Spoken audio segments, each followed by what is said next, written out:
జై శ్రీమన్నారాయణ. ప్రియ భగవద్బంధులారా, 30 దినాల ధనుర్మాస వ్రతం ఈవేళకి సగభాగం పూర్తయింది. కానీ నిజానికి సగభాగం పూర్తవ్వడం కాదు, ప్రధానమైనటువంటి భాగం ఏదో అది పూర్తయింది. ఇక జరిగేదంతా ఇది స్థిరపడటానికి మనం చేసేటటువంటి సాధన ఏదో అది. మనం జీవించినంత వరకు మన చుట్టూ ఉండేటటువంటి సమాజంతో కలిసి జీవించాలి. మానవుడు జంతువులాగా ఏకాంతంగా బ్రతికేటటువంటి ప్రాణి కాదు, సంఘజీవి అని కదా మనం అంటాం. సంఘజీవి అయినప్పుడు సమాజంతో కలిసి బ్రతకాలి. సమాజంలో ఉండేటటువంటి వ్యక్తుల యొక్క మనస్తత్వాలని గుర్తించి వారికి తగినట్లుగా తను జీవించాలి. అనుకూలులు ఉంటారు, ప్రతికూలంగా ఉండేవాళ్ళు ఉంటారు, ఉదాసీనంగా ఉండేవాళ్ళు కొందరు ఉంటారు.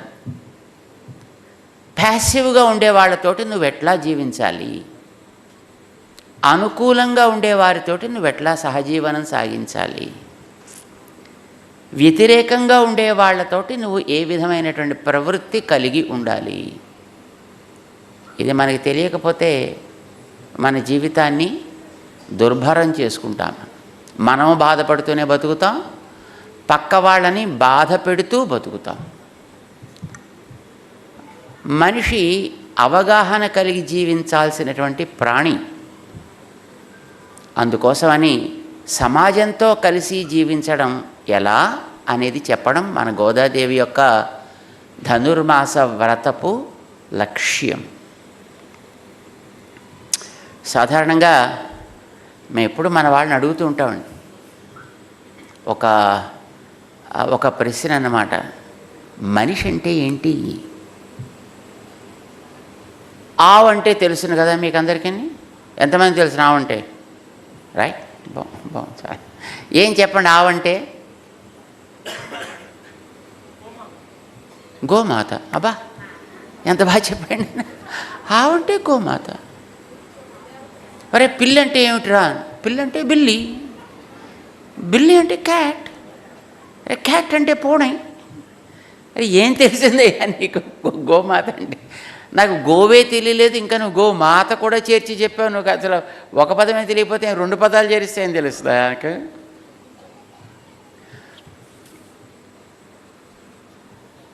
గో అంటే ఒక జంతువే, కరెక్ట్. కానీ గేదె కూడా జంతువే కదా, మేక కూడా జంతువే కదా, గుర్రం కూడా జంతువే కదా, గాడిద జంతువే కదా.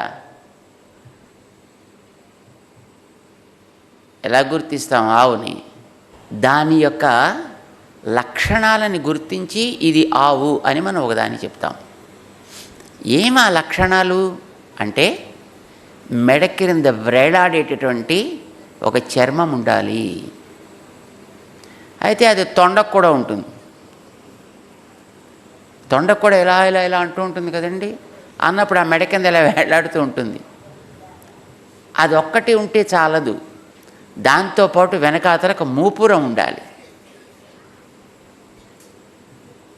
ఇవన్నీ కలిసి ఉండేటటువంటి ఒక జంతువు అయితే దాని పేరు ఆవు అంటాను. మూపురం, మెడ కింద ఒక వ్రేలాడేటటువంటి చర్మం, అది పాలిచ్చేటటువంటి జంతువు అయితే అప్పుడు దాని పేరు ఆవు. దీనికి లక్షణం చెప్పారు, సాస్న అంటారు. ఈ మెడ కింద వ్రేలాడేటటువంటి చర్మాన్ని సాస్న. దాంతోపాటు ఇంకా కొన్ని లక్షణాలు కలిపితే సాస్న ఆది మత్, వీటితో కూడుకున్నదేదో అది గోవు అని చెప్పారు. ఇక రెండవది కృత్రిమంగా నవ్వుట, లోపల ఏమున్నా బయటికి మాత్రం అనగలుగుట. ఇది మిగతా జంతువులు ఏవి చేయవండి. వాడికి ఏడుపు వస్తే ఏడుస్తాయి, నవ్వు వస్తే నవ్వుతాయి, మనం ఏడుపు వస్తే నవ్వగలం, నవ్వు వస్తే ఏడవగలం, రెండు చేయగలం. ఇది మనిషికి లక్షణం అందామా? నో. మిగతావన్నీ సహజంగా జీవిస్తాయి. మనిషి డ్రెస్ చేసుకుంటాడు. మిగతా ఏ జంతువులు డ్రెస్ చేసుకోండి, ఏ పక్షులు డ్రెస్ చేసుకో, ఒక మనిషి తప్ప. డ్రెస్ చేసుకున్నా వీడు భయంకరంగా ఉంటాడండి, అవి డ్రెస్ చేసుకోకపోయినా అందంగా ఉంటాయి.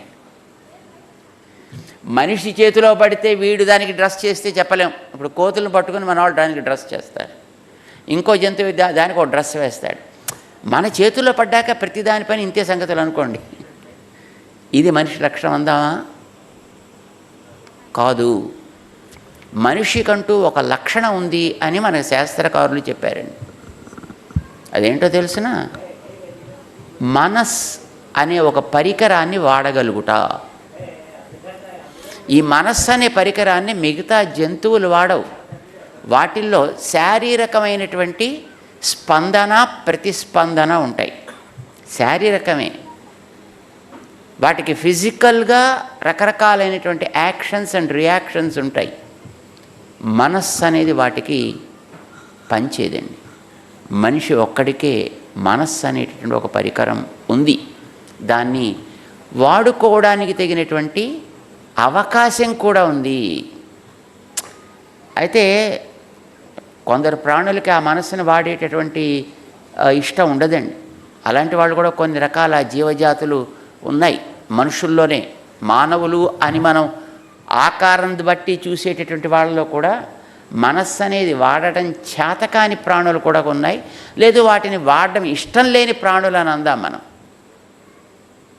వాడికి కనిపించినటువంటి ప్రతి తోటి మనిషిని కూడా చీల్చడం, చెండాడడం, వాడి అవయవాలతోటి ఆడుకోవడం, ఎగరడం, ఇలాంటివి కొన్ని అలవాట్లు ఉండేవాళ్ళు ఉన్నారండి. ఎదట వాడిని ఏడిపించడం. వాడికి మనస్సు అనేది అసలు ఎక్కడ ఉంటుందో తెలియదండి వాడికి. అలాంటిది ఉండదు వాడికి. కానీ సహజంగా మనిషిని తయారు చేసినటువంటి దైవం ఏదో మనస్సు వాడుకోగలిగే ప్రాణిగా తయారు చేసిందండి. ఎవడు మనస్సుని సవ్యంగా వాడుకోగలుగుతాడో వాడే మనిషి. లేకపోతే ఈ ఆకారాన్ని బట్టి మనం చూసి వీడు మనిషి అని అనలేమండి. మత్వా కర్మాణి సీవ్యతి ఇతి మనుష్య అని దానికి మన శాస్త్రకారులే ఒక అద్భుతమైనటువంటి ఒక నిర్వచనం కూడా ఇచ్చారండి. ఆలోచిస్తాడు, ఆలోచనకి తగినట్లుగా పని చేస్తాడు, అప్పుడు వాడు మనిషి అవుతాడు. కేవలం పని చేయడం జంతువులు చేస్తాయి. కేవలం ఆలోచన అనేది శరీరం లేని ఆత్మ చేస్తుందండి. శరీరము లేని ఆత్మ చేస్తుంది జ్ఞానం అనేది పెట్టుకుని పనిచేయడం అనేది. కానీ శరీరం ఉండేటటువంటి మనిషి అయితే ఆలోచనకి తగ్గట్టుగా అంటే ఆలోచనని ఆచరణలోకి తీసుకురావడం, ఇది మనిషి అంటామండి. అయితే ఏమండి ప్రతి జంతువు ఇంతే కదండి. ఇది కుక్క వస్తువుని చూస్తుంది, ఓహో ఇది నాకు తినదగింది అని అనుకుంటుంది, వెడుతుంది, తింటుంది. పిల్లికి పాలు కనిపించాయి, ఓహో ఇవి తాగదగినది అనుకుంటుంది, వెడుతుంది, పాలు తాగుతుంది. దానికి ఆలోచన, తదనుగుణమైన ఆచరణ కూడా ఉంది కదా. పక్షి ఆకాశంలో తిరుగుతుంది, ఇది నేను బయలుదేరిన చెట్టు కనుక నేను అక్కడికి చేరాలి రాత్రికి అనుకుంటుంది, గూటికి చేరుతోంది. గుడ్లు పెడుతోంది, ఆ గుడ్లని పొదగాలి అని అనుకుంటోంది, పొదుగుతోంది. ఆచరణ దానికి కూడా ఉంది కదా. ఆలోచన ఉంది, ఆచరణ ఉంది. మరి అది కూడా మనిషి అని అంటామా? అంటే ఆలోచన అనేది ఎన్ని రకాలుగా ఉంటే అది ఆచరణలోకి రావాలో కూడా మనకి చెప్పారు. ఆచరణ అంటే పని కదండి. పని చేసేది చెయ్యి కనుక చేతికి ఒక 5 వేళ్ళు పెట్టాడండి మనకి. ఆలోచన 5 రకాలుగా ఉండాలి. అయితే 5 వేళ్ళు ఉన్నాయి కదా అని 5 పనులు చేయలేమండి మన చేతితోటి. 5 వేళ్ళు కలిపి ఒక పని చేస్తాయి. మన కళ్ళెన్ని ఉన్నాయి? సామాన్యంగా 2 ఉంటాయి. అప్పుడప్పుడు కొంతమందికి పైన ఇంకో 2 చేరతాయి అనుకోండి, ఉపనేత్రాలు అవి. But that's okay. అది కూడా వీటికి తోడ్పడేట్టుగానే ఉంటాయి. 2 కళ్ళు ఉంటాయి. 2 కళ్ళు ఉంటాయి కదా అని 2 వస్తువులు కనిపించచ్చా, లేకపోతే రెండిటికి కలిపి ఒకటే కనిపించాలా? ఎట్లా? ఈ కంటితోటి ఒకటి, ఈ కంటితోటి ఒకటి కనిపించింది అనుకోండి, మనం ప్రమాదంలో పడ్డామని అర్థం అండి. 2 కళ్ళకి కలిపి ఒకటే కనిపించాలి. అలానే మనకి 5 వేళ్ళు ఉన్నాయి కనుక అని ఒక్కొక్క వేలు ఒక్కొక్క పని చేయదు. 5 వేళ్ళు కలిపి ఒక పని చేస్తాయి కదా. అలాగే మన ఆలోచన అనేది 5 రకాలుగా సాగి ఆచరణలో ఒకే క్రమంలో వెళ్ళాలి. అది అలా చెయ్యగలిగితే వాడు మనిషి. ఏమిటి 5 రకాలు? ఇది చాలా ప్రధానమండి, మనం తెలుసుకోవలసింది. 1, ఈ దేహాన్ని గుర్తించు, దానికి తగ్గట్టుగా పనిచేయి. దేహాన్ని గుర్తించడం అంటే ఈ దేహంలో రకరకాల అవయవాలు ఉన్నాయి. ఈ అవయవాలన్నీ కూడా ఈ దేహంకి అనుకూలంగా పనిచేస్తాయి. దేహానికి పాడు చేసేట్టుగా, కష్టం కలిగేట్టుగా ఏదైనా వస్తే దాని నుంచి దేహాన్ని కాపాడే ప్రయత్నం చేస్తాయి. మనకందరికీ తెలిసినది కదండి. అయితే ఈ అవయవాలన్నీ వేరైనా ఒకటి కోసమే పనిచేస్తాయి. ఇది ఎవరికి చెంది ఉన్నాయో వాడి కోసమే పనిచేస్తాయి తప్ప వాడికి వ్యతిరేకంగా పనిచేయవు. ఇవన్నీ కూడా నోరు అంతే, చెయ్యి అంతే, కాలు అంతే, కన్ను అంతే, ముక్కు అంతే, నోరు అంతే. అలాగే పని చెయ్యాలండి. అయితే మనం అప్పుడప్పుడు దాన్ని మనం ఇగ్నోర్ చేస్తామండి. ఏది తినకూడదో అది కూడా మన నోట్లో వేసేస్తాం. ఇప్పుడు మన వాళ్ళు మొన్న పాసరాల్లో మన ఆండాళ్ళ తల్లి చెప్పింది కదండి, వెంపల్ తవర్ నోటి శుద్ధి కలిగిన వాళ్ళు అంది. నోటి శుద్ధి అంటే తగినదేదో తెలిసి తినేవాళ్ళు అని అర్థం అండి. అప్పుడు మనం చెప్పుకున్నాం ఆ సందర్భంలో, సాత్విక ఆహారమును తినువాడు అని అర్థం. సాత్విక ఆహారం అంటే అప్పుడు కూడా మళ్ళీ మనం చెప్పాం, మళ్ళీ జ్ఞాపకం చేసుకోవడం తప్పేం లేదు. ఎందుకంటే మళ్ళీ మనకి జీవితానికి పనికొచ్చేది కనుక. ఏది మన మనస్సుని చంపుతుందో అలాంటి ఆహారాలు తామసాలంటారండి.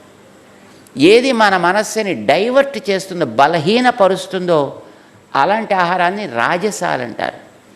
ఏది మనస్సుకి బలాన్ని ఇస్తుందో అలాంటి ఆహారాన్ని సాత్విక ఆహారం అంటారు. జస్ట్ మనకు తెలియడం కోసం. మనస్సు అనేది గొప్ప పరికరం మనకైతే, ఈ మనస్సుని మనం చంపుకోవాలా, బలహీనపరుచుకోవాలా, లేదా దీన్ని సమర్థవంతంగా తయారు చేసుకోవాలా? ఏం చేస్తే మంచిది? మనస్సుని సమర్థవంతంగా చేయాలి. అలా చేసే ఆహారాలకే సాత్విక ఆహారాలు అని పేరు పెట్టారు. అయితే అవేమిటో మనకు తెలియదు. ఎందుకంటే సత్వరజస్ తమస్సులు అనేవి ఇప్పటిదాకా మనకి సైన్సుతో గుర్తించేటటువంటి యోగ్యత ఇంకా ఏర్పడలేదు. శాస్త్రాలు గుర్తించి చెప్పాయి కనుక ఈ సైన్స్ దాన్ని గుర్తించేంత వరకు అది మనం వినాలి. మనం తినదగిన ఆహారాలేవి, తినదగని ఆహారాలేవి, ఇవన్నీ తామసాహారాల కేటగిరీలో తీసుకెళ్ళిపోయారండి. అవి కాకుండా మిగతావన్నీ పర్వాలేదు, ఏదో తినండి అని అన్నారు మన వాళ్ళు. ఇది ఆహారం చేత ఏ ఆహారం తినాలి, ఏది తినతగదు, మనస్సుని పెంచడానికి పనికొచ్చేటటువంటి ఆహారాలేవి, మనస్సుని పెంచడానికి పనికొచ్చే దృశ్యాలేవి, మనస్సుని పెంచడానికి పనికొచ్చే మాటలేవి, అలాంటి సహకారం చేసే మనుషులెవ్వరూ తెలుసుకుని మనం అట్లాంటి వాతావరణాన్ని చుట్టూ తయారు చేసుకుంటూ జీవించగలిగితే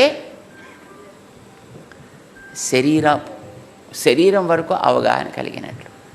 అంతేకాదు ఈ అవయవాలన్నీ కలిసి ఈ శరీరం బాగుండడానికి తోడ్పడగలగాలండి. అప్పుడు ఇది మొదటి లెవెల్ అంటాం. 5 రకాల ఆలోచన అని చెప్పాం కదా, ఇది మొదటి రకపు ఆలోచన. దానికి తగ్గట్టుగా నువ్వు పనిచేయాలి. 2వ లెవెల్ ఏంటంటే కుటుంబం. నువ్వు కుటుంబంలో పుట్టావు, నువ్వు కోరుకుని పుట్టలేదు ఆ కుటుంబంలో. ఏమంటే మీరు ఎవరైనా అప్లికేషన్ పెట్టుకుని ఆ కుటుంబంలోకి వచ్చారా? మీరు తెలియదు కదా. మనకి అమ్మ ఎవరో తెలియదు, నాన్న ఎవరో తెలియదు. తర్వాత మనం ఆ కుటుంబంలోకి వచ్చిన తర్వాత ఓహో ఇది కాబోయని తెలిసింది. ఆ కుటుంబంతో పాటు కొన్ని ప్రాక్టీసెస్ వస్తాయండి, కొన్ని పద్ధతులు వస్తాయి, కొన్ని జీవన విధానాలు వస్తాయి. ఈ జీవన విధానాలకే కస్టమ్స్ అండ్ యూసేజెస్ అని పేరు పెట్టారు. ఈ ఆచారాలు వ్యవహారాలు అని అంటాం మనం. ఇవి నువ్వు తెచ్చుకుంటే రాలే, నువ్వు పుట్టగానే వచ్చాయి నీ వెనకాతల. అవి తెలుసుకుని వాటిని నువ్వు పాటిస్తూ వాటికి అనుగుణంగా ఆ కుటుంబ సభ్యులు కొంతమంది ఉంటారు, నీకు తెలియకుండానే నీ చుట్టూ ఆ బంధాలు ఏర్పడ్డాయి. అమ్మ బంధం, అమ్మ నాన్న, అమ్మ అమ్మ, అమ్మ చెల్లెలు, అమ్మ తమ్ముడు, అమ్మ అత్త, అమ్మ బావ, వీళ్ళంతా కూడా అమ్మ ద్వారా. అలాగే నాన్న వైపు నుంచి ఒక సంబంధం, నాన్నగారి చెల్లెలు, నాన్నగారి తమ్ముడు, నాన్నగారి నాన్న, నాన్నగారి అమ్మ. ఇదంతా ఒక పెద్ద నెట్వర్క్. నువ్వు తెలియకుండానే పుట్టగానే ఈ నెట్వర్క్ మధ్యలోకి వచ్చావు నువ్వు. మరి దానికి అనుగుణంగా నువ్వు బతకాలా వద్దా? దానికి తగ్గట్టుగా నువ్వు ఉండాలా వద్దా? నాకు దీంతో సంబంధం లేదు, నేను చాలా గొప్పవాడిని, నా అంతటా నేనే బతుకుతాను, అందులోంచి బయటకు వచ్చావు అని అంటే నువ్వు తప్పు చేస్తున్నావు అని అర్థం. దాన్ని గుర్తించి దానికి తగ్గట్టుగా నువ్వు జీవితంలో ప్రవర్తించు. ఈ ప్రవర్తన నీ దేహ పోషణకి అడ్డు రావద్దు, దేహ పోషణ కుటుంబ పోషణకి, కుటుంబపు వ్యవహారానికి అడ్డు రావద్దు. ఇవి రెండు కలిసి సాగాలి. ఇది రెండవ రంగం అంటాం. మరొక అడుగు ముందుకు పెడితే నీ కుటుంబం ఒక్కటే కాదు కదా సమాజం అంటే.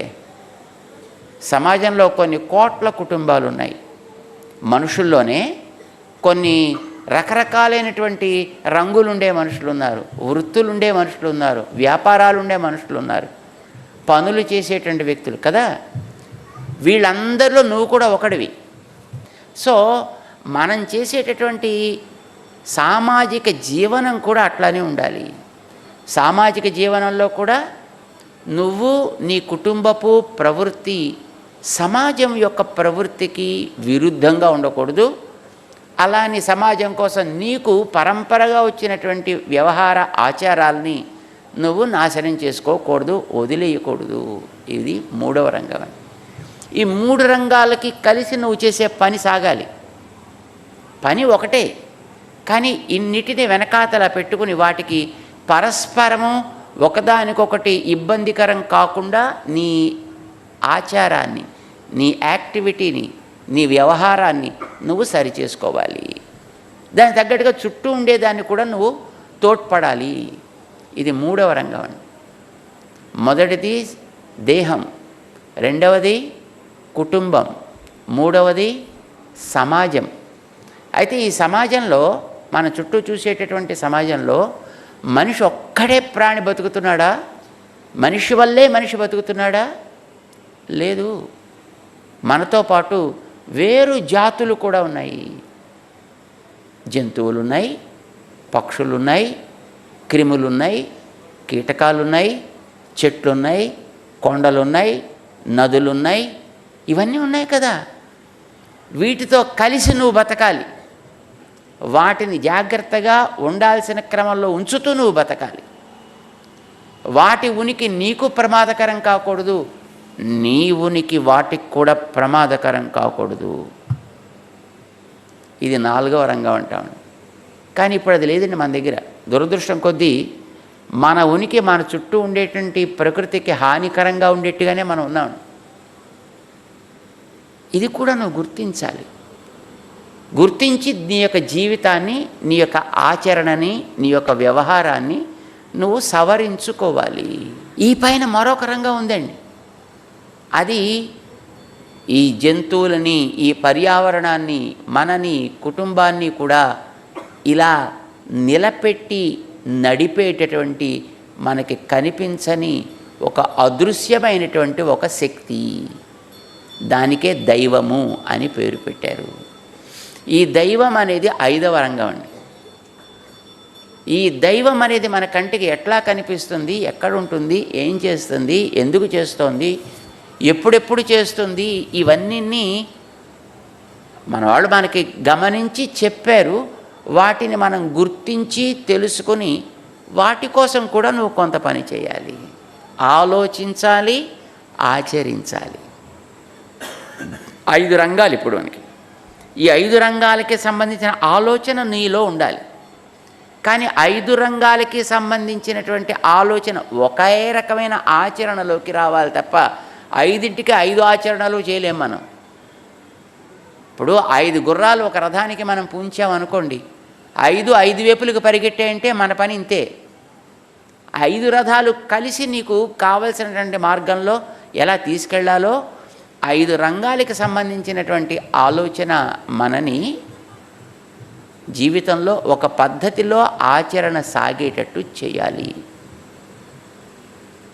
అలా చెయ్యగలిగే వాడెవడో వాడు మనిషి. మిగతా వాళ్ళు అది చెయ్యలేని వాళ్ళు, చెయ్యరాని వాళ్ళు ఈ మానవ వేషంలో ఉండే ఏదో, అదేమిటో మనం చెప్పలేము, అదేదో జంతువు అంతే. కొంతమంది మాకు దేవుడు అంటే అబ్బా చాలా, అసలు అంతకంటే ఇంకా నాకు జీవితమే లేదండి అని దేవుడి మీద తమకి వల్లమారిన అభిమానం ఉంది అని అనుకుని వ్యక్తిగతంగా దేహాన్ని పాడు చేసుకుంటారు, కుటుంబాన్ని పాడు చేసుకుంటారు, సమాజానికి ఇబ్బందికరంగా ఉంటారు, ప్రకృతిని నాశనం చేస్తారు. దేవుడి మీద ప్రేమ ఉంది అని అనుకుని వాళ్ళు కూడా మనిషి అని పిలవటానికి అర్హులు కారు. కొంతమంది మేము ప్రకృతిని నమ్ముతామండి, సమాజాన్ని నమ్ముతాం, దేవుణ్ణి నమ్మము అని ఉంటారు. వాళ్ళు కూడా మానవులుగా పిలవటానికి అర్హులు కారు. 5ంటిని నువ్వు కలిపి జాగ్రత్తగా ఒక ఆచరణలోకి తీసుకొచ్చే పని చేస్తేనే మనిషి. మత్వా కర్మాణి సివ్యతి, వాడు మనిషి. ఇది తెలిస్తే వాడు తెల్లవారిన జీవితంలో బతుకుతున్నవాడు. ఇది తెలియనివాడు చీకటి జీవితంలో బతుకుతున్నవాడు. మనం చీకటిలో ఉండాలా, వెలుతురులోకి రావాలా? రావాలి అని అనుకున్న వాడికి ఎవరైనా చెబితే ఎక్కుతుందండి. రావాలనే రుచే లేదనుకోండి అసలు వ్యక్తికి, వాడికి చెవిలో కూర్చుని ఇల్లు కట్టుకొని పోరినా వాడికి అదేమీ ఎక్కదు. ఎవరికైతే చీకటి బతుకుల్లోంచి వెలుతురు బతుకుల్లోకి రావాలనే కోరిక ఉందో వాళ్ళ కోసం గోదాదేవి ఆరంభం చేసింది తిరుప్పావై. అది తిరుప్పావై యొక్క సారం. మనని సదాచార్య స్థానం దాకా చేర్చినందుకు ఆండాళ్ళమ్మని కూడా మనసా కృతజ్ఞతలు అర్పించుకుంటూ ఈ పాసురాన్ని భావన చేద్దాం, ఒకసారి స్మరిద్దాం. నాయగనాయ్ నిన్న నందగోపనుడయా కోయిల్ కాపానే కొడితోన్றும் தோரணவாசல் காப்பானே மணிக்கதவம் தாழ்த்திரவாய் ஆயர் சிறுமியரோ முக்கு அரைப்பறை மாயன் மணிவண்ணன் நென்னலே வாய் நேர்ந்தான் தூயோமாய் வந்தோம் துயிலெழப்பாடுவான் வாயால் முன்னம் மாத்தாதே அம்மா நீ நேச நிலை கதவம் நீக்கு ஏலோரெம்பாவாய்